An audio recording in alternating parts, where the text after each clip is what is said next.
Hello students, this is your geography classes. देखिए, हमारा topic चल रहा था ह्यूमन डेवलपमेंट इन इंडिया और इसी टॉपिक को हम आगे कंटिन्यू कर रहे हैं। India has been capped in medium moderate human development category. मैंने आपको ह्यूमन डेवलपमेंट कैटेगरी 3 कैटेगरीज बताई थी, है ना, हाई, मीडियम एंड लो। और उसमें आप देखिए जो हमारी इंडिया है वो किस कैटेगरी में आता है? वो आता है मीडियम और मॉडरेट ह्यूमन डेवलपमेंट कैटेगरी के अंदर आता है। India stand at 131st place among 188 countries. अब देखिए इंडिया कौन सी रैंक पर है? टोटल 188 कंट्रीज़ में। तो जो इंडिया है वो 131 प्लेस पे है और टोटल कितनी कंट्रीज़ थी? वो थी 188। और ये जो मैं आपको बता रही हूँ डेटा, ये 2016 का डेटा है। किसका डेटा है ये? 2016 का। 2016 में SDI इंडेक्स टोटल 188 कंट्रीज़ में कैलकुलेट किया गया था और उसमें जो इंडिया का रैंक था वो था 131।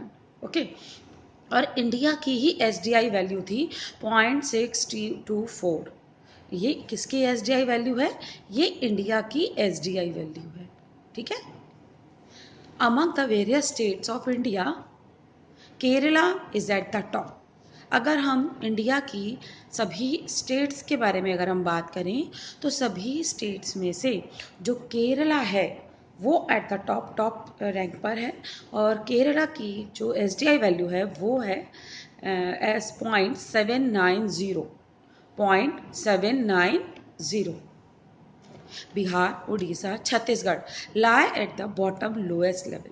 और लोएस्ट लेवल पे कौन से स्टेट्स आते हैं? क्वेश्चन आ जाता है तो लोअर लेवल पे या बॉटम लोएस्ट लेवल पे आते हैं आपके Bihar, then Orissa, then Chhattisgarh.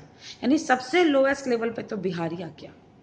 Bihar, Orissa and Chhattisgarh.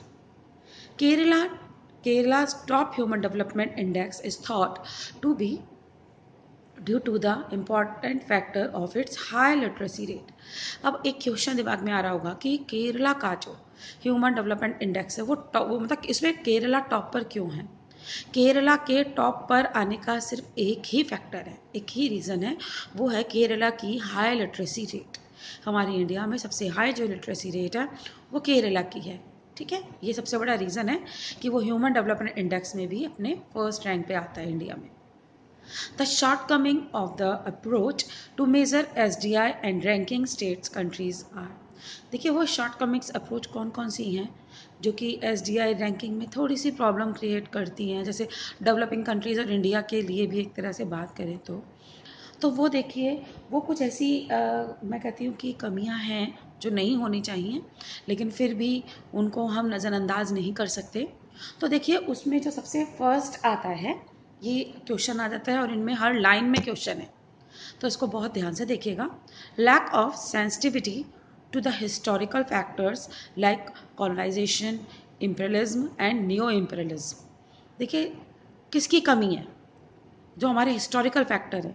और हिस्टोरिकल फैक्टर में क्या क्या आता है? कॉलोनाइजेशन, जो पुराने टाइम में जैसे जो कॉलोनियल पीरियड था ना तब, तो कॉलोनाइजेशन, इम्पेरियलिज्म और नियो इम्पेरियलिज्म, ये तीनों आपके ऐसे हिस्टोरिकल फैक्टर हैं जिनको हम नज़रअंदाज नहीं कर सकते। ठीक है। अब देखिए नेक्स्ट आता है आपका सोशो कल्चर। इनको आप सब हेडिंग भी बना सकते हो, historical factor, social cultural factor, है ना, इनको आप बना देना। अब सोशल कल्चरल फैक्टर में क्या क्या आता है? वो आते हैं ह्यूमन राइट वॉल्यूशन, जब ह्यूमन राइट्स का वॉल्यूशन हो जाए तब। और सोशल डिस्क्रिमिनेशन, और सोशल डिस्क्रिमिनेशन किस बेस पे? रिलीजियस, रेस, जेंडर, कास्ट, है ना, इनको भी हम नज़रअंदाज नहीं कर सकते।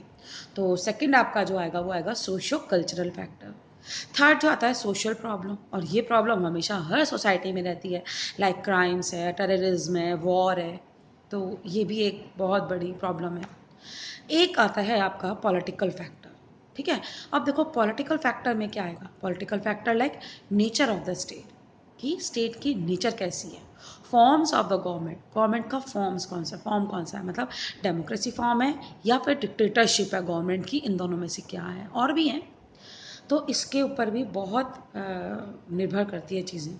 तो लेवल ऑफ एम्पावरमेंट, तो देखिए आप इनके सब जो होते हैं ना मैं भी लर्न कराऊंगी आपको, तो इनके आप सब टॉपिक बना लेना और उन्हीं के थ्रू आप इनको लर्न भी करो। These factors are very crucial in determining the nature of human development, or these aspects have special significance in case of India. अब देखिए ये फैक्टर्स बहुत इम्पॉर्टेंट है ह्यूमन डेवलपमेंट के नेचर को डिटरमाइन करने के लिए। और अगर हम इंडिया के उसमें बात करें तो ये तो बहुत ही इंपॉर्टेंट फैक्टर है, क्योंकि ये सारी चीज़ें आपको इंडिया में देखने को मिलेंगी, है ना। तो इंडिया के उसमें देखें तो बहुत इंपॉर्टेंट है।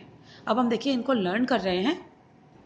देखिए फर्स्ट जो आएगा वो आपका, आप अपना एक कीवर्ड बनाइए इनमें। तो फर्स्ट जो आएगा वो आएगा हिस्टोरिकल फैक्टर। और हिस्टोरिकल में क्या आएगा, आपकी हिस्ट्री क्या है, वही कॉलोनाइजेशन और इम्पेरियलिज्म और neo imperialism. Okay, next social socio cultural factor. तो सोशो कल्चर वो हिस्टोरिकल फैक्टर था, अब आ जाएगा socio culture factor. Socio culture factor में क्या आएगा, हमारे ह्यूमन राइट्स का वॉल्यूशन होना, सोशल डिस्क्रिमिनेशन, किसके बेस पे, रिलीजन, जेंडर, कास्ट, आप कुछ भी लिख सकते हो। अब आती है हमारी सोशल प्रॉब्लम, सोशल कल्चर के बाद सोशल प्रॉब्लम। नेक्स्ट आएगा आपका पॉलिटिकल फैक्टर्स। कौन से फैक्टर्स, पॉलिटिकल फैक्टर्स। तो ये 4 तो फैक्टर ही हो गए आपके। कौन कौन से, फर्स्ट हिस्टोरिकल फैक्टर, नेक्स्ट आपका सोशो कल्चरल फैक्टर, थर्ड आएगा आपका सोशल प्रॉब्लम्स, और फोर्थ आएगा आपका पॉलिटिकल फैक्टर। ठीक है, ये 4 आपके कीवर्ड्स हैं। और पॉलिटिकल फैक्टर में तो गवर्नमेंट का नेचर कैसा है, वो सॉरी स्टेट का नेचर कैसा है, और गवर्नमेंट फॉर्म कैसे हुई है, कौन सी वाली गवर्नमेंट है, डेमोक्रेसी है या डिक्टेटरशिप है ना, एम्पावरमेंट। तो ये हो गया। और इंडिया के अंदर देखा जाए, इंडिया के पॉइंट ऑफ व्यू से देखें या डेवलपिंग कंट्रीज़ में, तो ये फैक्टर बहुत ही इंपॉर्टेंट है जिसको कि नज़रअंदाज हम नहीं कर सकते। ठीक है, आप देखिए using the indicators selected by the UNDP, the Planning Commission। अब प्लानिंग कमीशन अब नहीं है, प्लानिंग कमीशन की जगह अब आ गया है नीति आयोग, है ना। तो planning commission of India also prepare the human development report for India. तो आप देखिए जैसे यूएनडीपी ने कुछ इंडिकेटर्स लिए, सेलेक्ट किए, और उन्होंने एसडीआई इंडेक्स पूरी कंट्रीज, सभी कंट्रीज़ के लिए निकाला। तो उसी तरह से आप ये देखिए कि हमारा जो इंडिया है इसने भी किसी प्लानिंग कमीशन थी, इन्होंने भी स्टेट्स के लिए ह्यूमन डेवलपमेंट रिपोर्ट जो है वो तैयार की है, रेडी की है। तो हम प्लानिंग कमीशन ना बोल के इसको हम नीति आयोग बोलेंगे, क्योंकि चेंज हो गया। तो वो कौन कौन से इंडिकेटर्स हैं, एक तो इकोनॉमिक है, एक हेल्थ है, और एक social empowerment. Economic, health and social empowerment. और it use state and union territories as a units of analysis. Subsequently, each state government also started preparing the state level human development report using district as a unit of analysis। और इसी तरह से जिस तरह से UNDP ने human development index कंट्रियों के लिए निकाला, तो हमारी जो स्टेट्स थी, स्टेट गवर्नमेंट थी, इन्होंने भी ह्यूमन डेवलपमेंट रिपोर्ट जो है इसको प्रिपेयर करना स्टार्ट कर दिया। ओके, तो मेरे ख्याल से टॉपिक समझ में आ गया होगा। नेक्स्ट हम नेक्स्ट वीडियो में लेंगे। Thank you.